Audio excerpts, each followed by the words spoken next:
I took a realization that I had it, and Will Humphreys, I tell this story all the time, but Will Humphreys was the person that actually helped me flip that. And he said, "You're a badass." That was it? Yeah, that was it. That's why people would want to work for you? Yeah. Basically, he told me like, and he said it in those words. And he's like, "Dude, you are a freaking amazing leader. You're incredible. Like, look what you're doing. Look at what you've done. People would be silly not to kind of want to join your team." And he basically spoke that possibility into me. And I kind of remember my brain, like there was this internal weight that got lifted when I realized, wow, he's right. I do have something I could offer here. And like what we're doing is cool. It is different. It is unique. Hello, and welcome to the Private Practice Owners Club. Nathan Shields here with my partner, @ṁ𝗵𝗿𝗶𝗃𝗲. How you doing, man? Good. Fantastic. How about you? It's a good day. You know why it's a good day? It's because March Madness is starting. So that's always a good time of year. Yeah. I was talking to a practice owner today, and he was like, "You got your bracket filled out?" Yeah. And I was like, "No." So, I used to be obsessed with sports and stuff. And then like I got in love with business, and like, it's just like all my energy goes there now. I totally get it. I was way more obsessed years ago. But I'm going to do the brackets.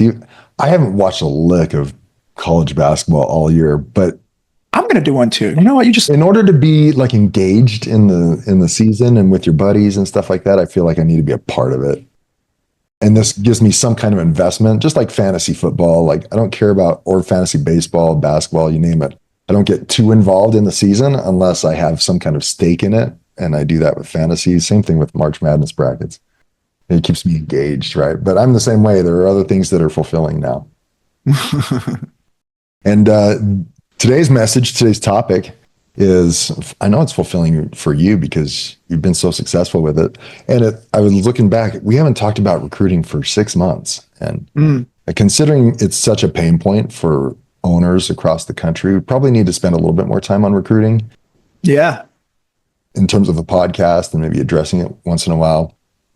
So if you are having issues with recruiting, go back and listen to our Practice Owners Manual series, and part 8 from first part of September is the 5 buckets of recruiting that we went over. And we may allude to the 5 buckets today, but today is more about mindset. Yeah, probably so. Yeah, and how you need to approach marketing, because we noticed this. We just did our workshop in New York City over the weekend, right? And you could see the mindset, and it's the same mindset no matter where you go. But these New York owners, when we talked about recruiting, it was the same tone, it was the same attitude, it was the same mindset that we see across the country, and we have to talk to our coaching clients about on a regular basis. It all starts with mindset, doesn't it? Yeah, I think so. It really just depends. I think it starts with mindset. I also think it starts with recognizing how important it is. Everybody on your team people are on their way out of the organization before you realize it. Yeah, what's the statistic? Like 30% of your team right now is actively looking for another job. Right. So, it's not a big deal whenever it's like maybe you and maybe one PT and a front desk person. And it's like, I have to hire 0 people a year, maybe 1 person a year, maybe. Especially when you start getting to like 2, 3, 4 providers, and 30% of them are already kind of have one foot out, or maybe are open to exploring other opportunities. And before you know it, boom, they're gone. And you're sucked back into the business. And it's like, wow, I really wish I would have been recruiting for the last 6 months, because now I'm in a bind. My whole life is turned upside down. And that's when people get in trouble, right? They get sucked back into the business and they get in trouble. And the mindset that we're seeing is, it's hard to recruit providers, right? They want, you've heard it all, but let's just list some of them. I'll share a few, and you can share a few, but they're asking too much money. They don't want to be productive. But it usually, in terms of recruiting, it usually starts with, you can't find anybody nowadays. What are some of the excuses you're finding? Yeah, why would anybody want to work for me? Like, why would anybody want to choose me over the hospital who's paying more? There you go. Yeah. I can't provide the benefits the hospital can. Or why would they want to come to a small town? Yeah. Like it's hard to recruit in this small rural area. I could understand why somebody would want to leave. Just there's a lot of negative mindsets in the recruiting space in general. And Did you ever have that? I mean, you've been so successful at recruiting recently, but what was your mindset back in the day? And what did it take for you to flip? I took a realization that I had it. And Will Humphreys, I tell this story all the time about Will Humphreys was the person that actually helped me flip that. Yeah. And What did he say? he said, "You're a badass." That was it? Yeah, that was it. That's why people would want to work for you? Yeah, that was it. He's like, basically, he told me like, and he said it in those words, and he's like, "Dude, you are a freaking amazing leader. You're incredible. Like, look what you're doing. Look at what you've done. People would be silly not to kind of want to join your team." And he basically spoke that possibility into me. Mm. And I kind of remember my brain, like there was this internal weight that got lifted when I realized, wow, he's right. Like I do have something I could offer here. And like what we're doing is cool. It is different. It is unique, right? What was your size at that point? Probably like 3 or 4 providers. Yeah. So you just had a single clinic, and you're in, pardon the word, but you're in Podunk, Mississippi. Yeah. Small towns. Yeah. Like one of my clinics is in a town of like 5,000 people. It's like, right. Yeah, very small clinic. Do you think that comes a little bit from physical therapy owners or high achievers? I firmly believe that back in my day, it was harder to get into PT school than it was to get into medical school. And maybe that's changed. I don't know, but they're consistent. To get into physical therapy school, you have to have good grades. You have to have achieved. And then to get through physical therapy school, same thing. You have to have good grades. You have to have achieved, pass the board exam. And not only that, now you've gone through the rigors of being a staff physical therapist for a number of years and learned your craft to the point where you're confident enough to open up a clinic, right? And I think for a lot of physical therapy owners, they think, oh, I'm just doing, this is just normal for me. But what your normal is pretty amazing. Mm-hmm, mm-hmm. And the owners that do come out and have the guts to risk it and open up clinics are amazing people. And they don't see themselves as that. And so what's interesting in this conversation regarding your experience is that you finally recognized, I've achieved something that a small percentage of the country has achieved. Yes. And I am worthy. I am amazing. And I do have power. I'm just not willing to recognize that within myself. And then the next step is then being willing to promote that to other people. Now that can be hard for some people. It's hard for me still, but to say I've achieved so much and it's pretty freaking awesome and I'm a badass. Yeah. And I want to highlight that because what switched for us in our program, and we'll experience essentially the same thing, is we had a mentor who we said was super hard to recruit there. And they're like, well, as long as you say that, it's going to be. Maybe if we used the different words and had a different idea about our clinics, then it might be actually easier to recruit. And that flipped for us. It took some time, but it started with us saying, people would be crazy to not work for our company. We've got amazing leaders. And if you don't want to work for us, that's your problem, because people want to work for us. We have an amazing place to work at. And we were, frankly, dude, we were in Podunk, Arizona. Yeah. It was in the Phoenix area, but not the best part of Phoenix area. That's for sure. It was like on the outskirts, and it was a small town surrounded by 13 prisons, literally. Sounds like a great place. Right. And within the course of time, we had a bench of people who wanted to come work for us. I am not kidding when I said people would tell us, let me know when you have an opening. I want to come and work for you guys. Mm-hmm. And we had 3 or 4 of those going at any given time. But it started with us telling ourselves, we are worthy. We actually have something of worth. We are valuable. And if you don't want to join us, you're crazy. Yeah, you're nuts, man. Imagine how well, I experienced it, but imagine how you present yourself at job fairs when you're in the, oh, I'm just in a small town. I don't know if Right. versus if you join us, you're going to have one of the best experiences of your life. Oh man, we're going to transform your life, dude. Like we're going to be all in.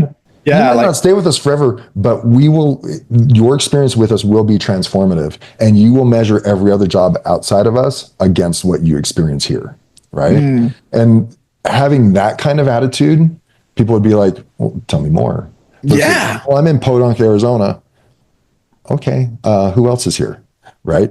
The mindset and the attitude that you come into it with and the belief in yourself gets portrayed through everything that you're doing, through the Indeed ads, through the LinkedIn messaging, through the phone conversations that you're having with people, through your team, you might even be asking your team who's in your network, who wants to work for you.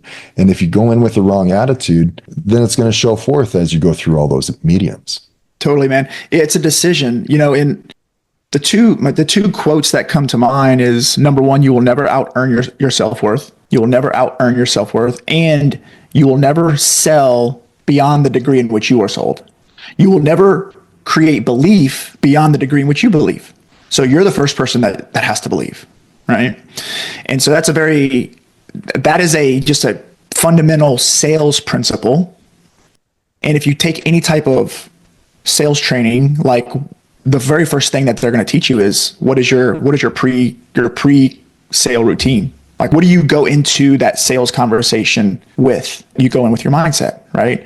And so most of them will tell you, like, you should have some type of routine that's like, I'm going to take a deep breath and I'm going to remind myself how awesome I am and how much I believe in this company and how much value that I want to bring to this person that I'm about to have a conversation with. And like, I'm just going to imagine myself serving them. And then you step into the conversation with that. Right. And it changes the whole dynamic. Right. And then your conviction in who you are and what you're doing is the thing that will inspire people to be interested. Right. Yeah. I feel like we need to provide the listener some social proof. So how many providers have you hired in the past year? 18. 18 people last year. Between PT, OT, and speech. Yeah. And we just hired a new speech therapist and a new OT, and we're about to hire a PT this year. So this will be the third person we hire this year. Within the first 2.5 months. Yeah. It's awesome, man. It's incredible. And once you build that framework out for yourself and you start training people on your team to have that same, like, they know this. They have their own, like Catherine. She has her own pre-interview routine. She's built it.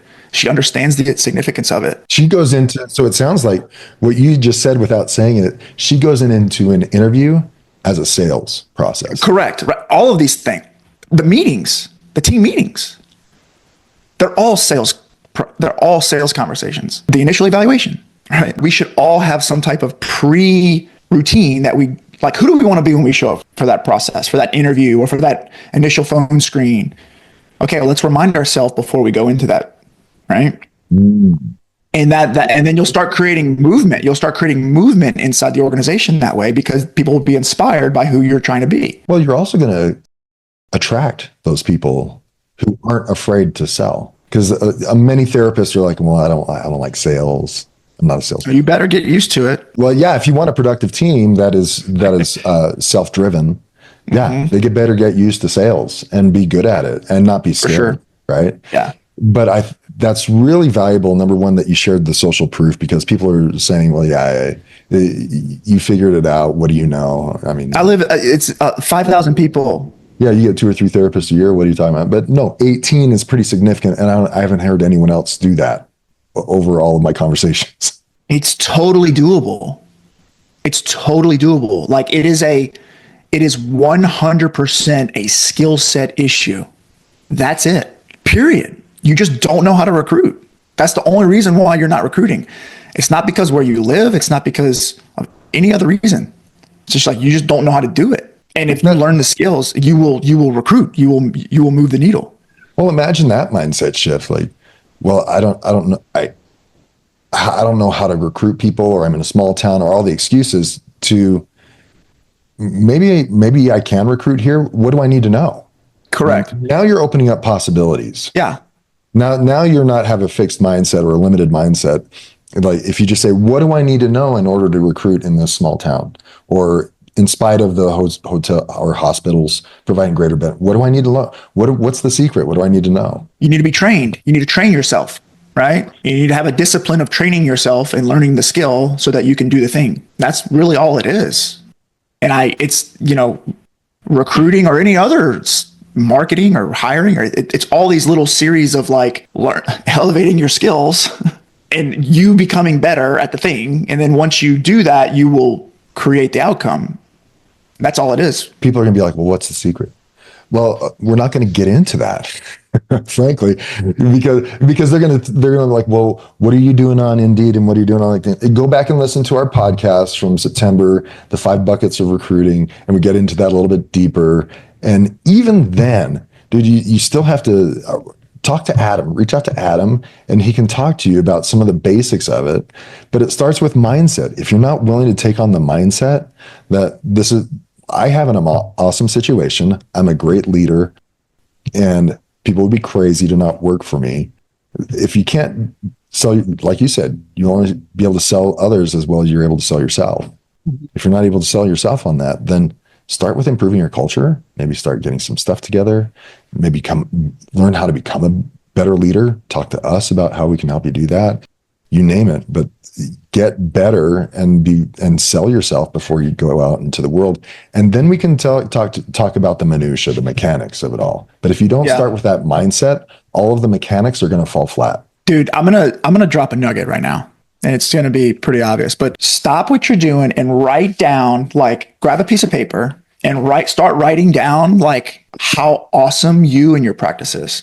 Just write it down and make it like 100 words long. And I want you to put that where you read it every day. Put it like in your car, not while you're driving, but like wherever you like to consume information, and remind yourself of how awesome you and your practice is every single day. And decide today to do that and show up a little more optimistic about things, and you'll probably make way more money. And that's really it. Like you'll start looking at things through the lens of abundance and opportunity and possibility, and you'll be more excited about the way things are going, and you'll start moving your organization in the great direction. And really that's it. Like if we wanted to talk about the secrets, like that's it. And it's like, I do that all the time. I do that before every sales call. I do that before every interview, every single one. Yeah. You know what I mean? And it's like, do that, and that'll be the biggest needle mover for you. So I'm going into this not knowing what the title of the podcast is, but before we push record, we talked about having an offensive versus defensive mindset when it comes to recruiting, right? And this is the beginning of that. When we're going to go on offense, we say we need to figure out what it means to score a basket, score a goal, you name it, right? So taking on the offensive mindset and putting ourselves in a situation so that we can win starts with having the proper mindset, and then learning the mechanics and the plays that we need to run in order to score, right? But talk to me a little bit about what it means between having an offensive and defensive mindset when it comes to recruiting. Yeah, recruiting and hiring, staff retention, those things they're very elusive, right? It's not like you can see on your schedule when the schedule's low. Like you can just see like visits are low, I need to be up. But the need for your next hire is not so clear. You don't always recognize it. Right. And so what we tend to do is we wait until somebody puts in a resignation before we realize that, oh, I need to hire. Or we wait until all of our therapists are completely slammed and they're all busting at the seams. And then now the owners are jumping back, and then somebody goes on vacation. Right.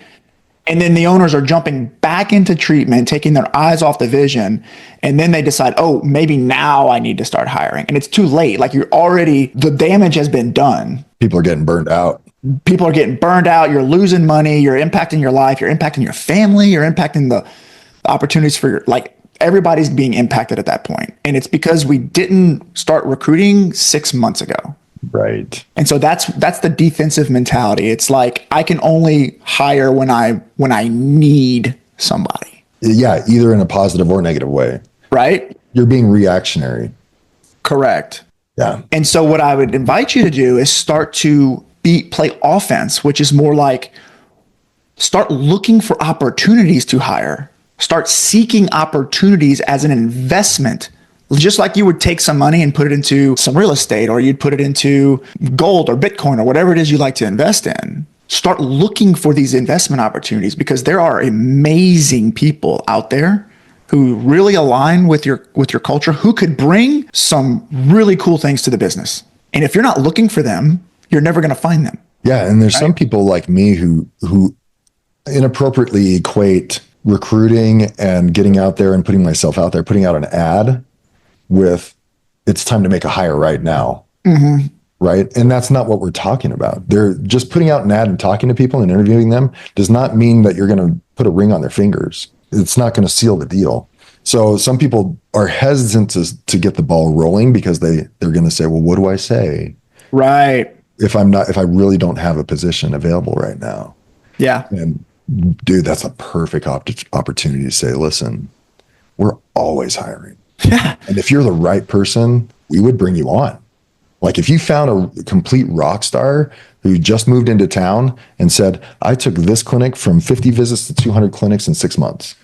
Would you not hire them right now? I'll hire that guy. Right. Or girl. Even like I'll give up all my patients and give them to you. Yes. So that you can do that to my company. Right. Yeah. And so you're being honest when you're saying that, but this is what the mindset that we had, and this was the vision that we had back in the day, was we want a bench so that whenever someone decides to leave for whatever reason at whatever position, we're going to have a stack of resumes that were already vetted, that we've already done the interviews, they've already gone through the process. We just need to start making some calls, right? And that's what going on offense is about. Having an offensive mindset versus defensive mindset means you're being proactive and you're always hiring instead of only hiring when there's a need. Mm-hmm. When you're struggling. When some physical therapist gave you 2 weeks notice, totally unprofessionally, and you're like, I don't even know if I want to keep you for 2 weeks, but I will because these patients need to be seen. Right. Dude, what a horrible situation to be in for your patients, for the rest of your team, for you. Man, you just want that person out of there. But if you had the power and had been on offense this entire time, you could say, go ahead and pack your bags. You're done. We'll figure this out and have some resumes ready to call right now. And you can get there. I've been there. You've been there. Right. But you need to understand that there's a cycle that happens. So from your experience, you've had all these hires in the past year. What's the life cycle of like being in touch with somebody before they finally come on? Is it 3, 4, 6 months? Yeah, probably so. 3 to 4, 6 months, just depending on the need, right? Yeah. And I think about that show Shark Tank. You know, it's like they don't need another business to invest in, right? Right? They don't only go to the show whenever they're broke. Like they're already making it and they're looking for opportunity. And they're being more decisive and selective. And they're looking for somebody that aligns with their values and a niche that they understand, that they feel like they can move the needle with. And they're looking for an opportunity. And then they do that. And that's how they get rich, is because they're looking for opportunities, right? And so that first interview might not be like, hey, Nathan, tell me your biggest strengths and your biggest weaknesses, you know? It might be something like, hey, man, tell me about you. Like, what are your goals? What are you doing with your career? Do we like each other? You know, what would be really fun for you? Do you have a need that I can fill? Right? And you're just getting to know that person to see, like, is there, as a possibility, is there a reality that exists that we could potentially work together at some point? And what would that even look like? And does that excite you? Right? And so now I'm stacking all of these potential opportunities on my desk that I can choose whenever I want. And I think that's where you start playing offense.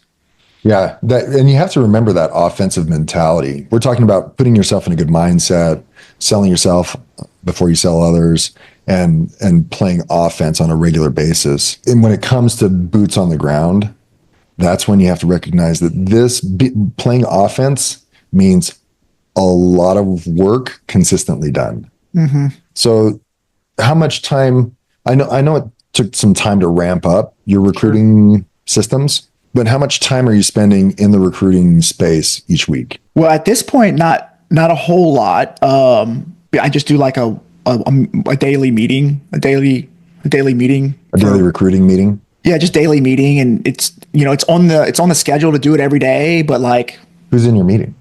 just me and the VA team. Okay, so you're leveraging the VAs to Yeah. But So if you didn't have the VAs like back in the day, yeah, if you didn't have the really VAs, pushing it, I would say I would still try to do 1 hour a day. I would try to split it up over an hour a day, 5 hours a week. Yeah. I would say I think that that's useful, that daily rhythm. But my goal is like send 50 DMs a day every day, and it's really hard not to hire a therapist. You know what I mean? Like you just got to do the work. You know what I mean? But then once you start building that rhythm and you start hiring people and you start growing your business, you can hire somebody to do the DM stuff or the resume screens. And yeah, because you and I both know there's going to be plenty of people on this that are listening that are going to be like, I mean, I have to get on social media for yeah, you do 50 DMs. If you want to hire a therapist, yeah, you do. So get over it. Just do it. Okay, yeah. How do you do that? And does it have to be you? No, it doesn't have to be you. You have to be the one that's DM. No, you don't have to. It doesn't have to be you. You can work with people, but what you're saying is it's consistency every day. Every day. It's just like seeing patients every day. You got to see patients every day in order to keep the business running. You got to do some recruiting every day in order to keep the marketing or the recruiting engine running. It's an entire department of your organization is recruiting. Like you can't just ignore it. You can't just pretend like it doesn't exist. Unless your goals are just not to hire a lot of people, and that's fine. That's totally fine. But if you want to maybe this episode's better for like the people who are actually like trying to grow their business, you got to recruit every single day. As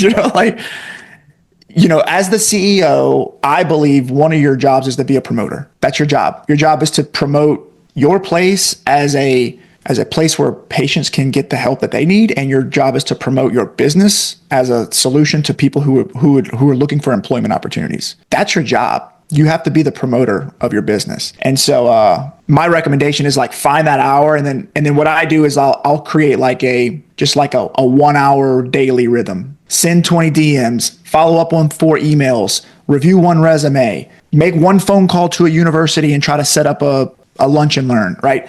Do that daily rhythm and then just show up every day and do the thing. And just like anything, if you keep your head down and do the work and you look up 90 days later, you'll probably have a few interviews lined up. Yeah. That's it. That's all it is to it. It's not, there's no shortcut. Like the hard way is the shortcut, so you just got to do the work. It's like, you just got to do the thing. Yeah. Yeah. The way over or around it is actually just through it. Yeah. The hard, exactly. Direct and through and addressing the hard work and being willing to just have the discipline to do the work is the shortest way. It's where all the problems. I had a mentor of mine said it like the work all of your dreams and goals are in the work you're avoiding. So it's like you just got to be disciplined and committed to the work and not treat another patient. Yeah, exactly. There's taking on that offensive mindset means, okay, I've got to do something today. I don't have an urgent need for this. And that's exactly when you want to work on it. Because when you're in a state of emergency or urgency, that's when you start hiring out of desperation, out of emotion, which are the worst positions that you want to be in. Yeah. Right? If you have 6 people who want to work with you and you're complaining about what they want in salaries, then you're in a position of power, because that one person who's asking for $120,000 is, I'm going to be like, dude, why would I give you 120? I've got 5 other people that aren't going to work for that. Then they could say, okay, see ya. Whereas if you're desperate, I just got to pay 120 if I'm going to get them. And that's the worst position to get caught up in. Yeah. You're in a position of weakness. Yeah. And it's hard because it really does. The thing that really gave me the motivation to commit to that work is recognizing that when I don't have control, I really impact everybody else. Me not being able to hire people really impacts everyone on the team. It's not just about me. And when I started to tie that correlation, it gave me the sense of urgency that I needed to have to protect my people. Like it was a duty for them. right? And that's whenever I started to take more action around recruiting. And you learn a lot, right? If you commit to that every day, you'll learn a ton. Your skills will develop, and you'll actually, move the needle. Are you in a position right now that you still have openings that need to be filled? Yeah, we're looking for a PT right now. Okay. Yeah, outside of the one that might be coming on? Yeah.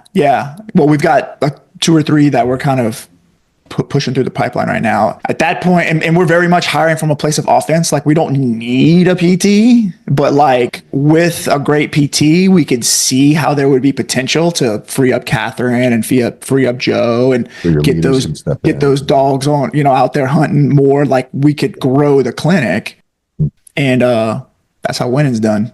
Yeah. What last thing I'll say, what do you tell owners who are scared to make that hire? Like, they're on the fence. They know they need to do it, because this happens all the time. It was really hard to get. Well, it was hard sometimes for some clients, not for you.